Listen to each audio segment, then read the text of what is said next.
Esta película tiene una calificación de 6, o sea que es una buena película. Este videojuego tiene una calificación de 6, o sea que es un mal videojuego. Esta serie tiene una calificación de 7, por lo cual está catalogada como una buena serie. Este videojuego en cambio tiene un 7 y por ende es un videojuego regular. ¿Qué carajo? ¿Alguna vez te preguntaste esto?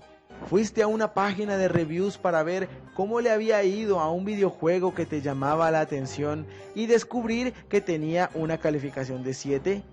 Lo cual en un estándar normal sería un buen videojuego, pero ¿realmente está catalogado como uno mediocre o regular? Bueno, estoy seguro que más de uno se lo preguntó en su momento.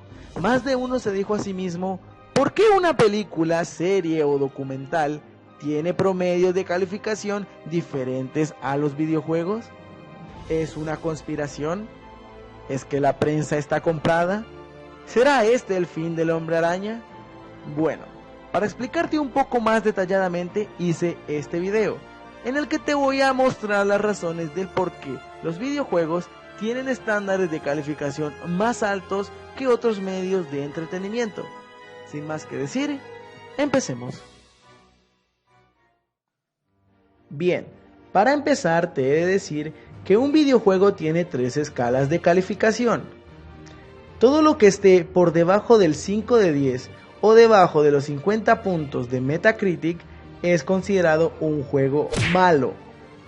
Todo videojuego que se encuentre en un rango entre 5 y 7.4 es considerado un juego entre regular, mixto o mediocre. Y todo videojuego que tenga calificaciones por encima del 7.5 o de los 75 puntos es considerado un buen juego o uno recomendable. Y obviamente no hay que decir que mientras más alto, pues mejor calidad tendría este. Ahora, si comparamos este estándar con el de las películas, por ejemplo, te darás cuenta que es muy diferente, porque cualquier película que pase apenas la calificación de 6 ya es catalogada como una película recomendable. Pero, ¿por qué existe esta diferencia? Bueno, después de investigar un poco, se ha llegado a una conclusión asertiva sobre este tema, y se concluye que esto ocurre en general por 3 razones. Una razón social, una razón económica y una razón periodística. ¿Qué significa cada una y qué influencia tienen? Bien, te explico, pero debes tener muy en cuenta que este estándar de calidad es ya muy viejo. Y debes tener en cuenta también cómo era la gente en ese entonces a la hora de establecerlo. Bien, cuando se dice o se habla de una razón social en este tema, se refiere a lo siguiente. Ustedes saben que los videojuegos siempre han estado en el ojo del huracán a raíz de prejuicios sociales.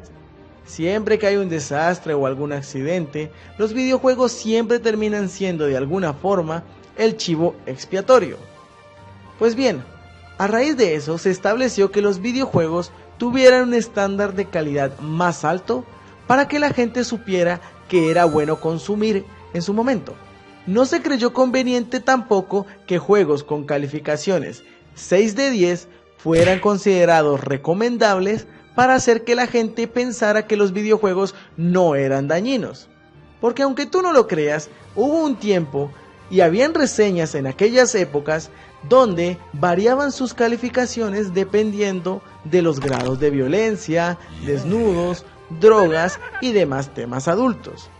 Y no es por sonar como un progresista, pero en esos tiempos la prensa tomaba con muchísima cautela estos temas, y a raíz de estos generaban sus calificaciones como una medida de protección al consumidor.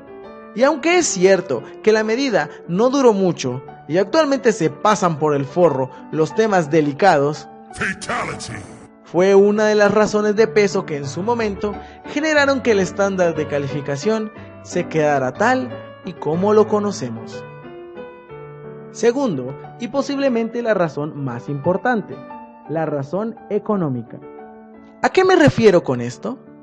Piensa en un momento. Los videojuegos son posiblemente uno de los hobbies más caros que existen a comparación de otros medios de entretenimiento como la televisión, el cine o la música. Pongamos un ejemplo. Ver una película en el cine tiene un valor entre 5 y 10 dólares. En cambio, un videojuego AAA tiene regularmente un valor de 60 dólares. La diferencia es abismal. Sin contar también que para disfrutar de un videojuego, muchas veces debes hacer un gasto extra por la consola para jugar. Es decir, los videojuegos pueden llegar a valer hasta 50 veces más que una ida al cine. Lo mismo si lo comparo con comprar un disco de música o pagar un cable por un canal determinado. Los videojuegos, al tener un precio mucho más alto que los otros medios, debía asimismo tener un estándar de calificación mayor, para que la gente supiera qué juegos de calidad valía la pena comprar y no comprara juegos basura que no valía la pena gastar los 60 dólares. Entonces, obviamente el pensamiento que se tuvo es, hay que subir el estándar de calidad para que la gente sepa qué comprar y las desarrolladoras se empeñen por hacer mejores juegos, ya que el consumidor sienta que valga la pena gastar 60 dólares por este juego. De esta manera, se estableció que todos los videojuegos debían estar por encima de los 75 puntos para ser considerados recomendables o buenos. Prácticamente este estándar existe como una medida de protección al bolsillo del consumidor, para que no compre juegos que no vale la pena gastar en ellos.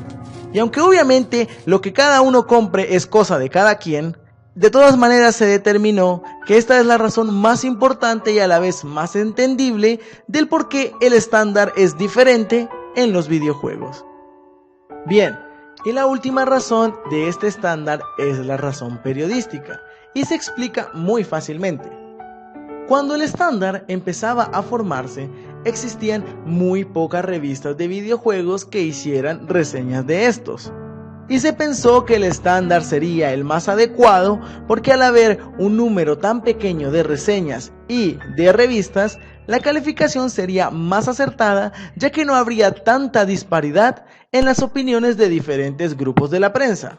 Y a su vez, no habría tantas reseñas mixtas o de calificaciones muy diferentes. Obviamente, ellos jamás pensaron que la industria de los videojuegos, así como su componente periodístico, iba a crecer a pasos agigantados. Y lo que fue alguna vez, donde se veían videojuegos con 15 o 20 reseñas como máximo, actualmente puedes ver videojuegos de hasta 100 o más reseñas.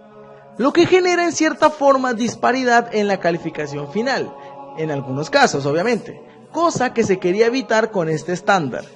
Pero en fin, sea como sea, aún con toda esta problemática periodística, el estándar nunca cambió y se mantuvo tal como se mantiene hasta ahora. De esta manera los videojuegos tienen su propia matriz de calificaciones. Podría muchas veces parecer injusto en cierta medida, pero a la larga ha funcionado de una manera correcta en la opinión de más de uno.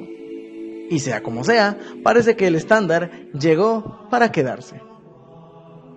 Bueno gente, supongo que eso ha sido todo por hoy. Espero que te haya gustado la explicación. Trataré de traer contenido más regularmente.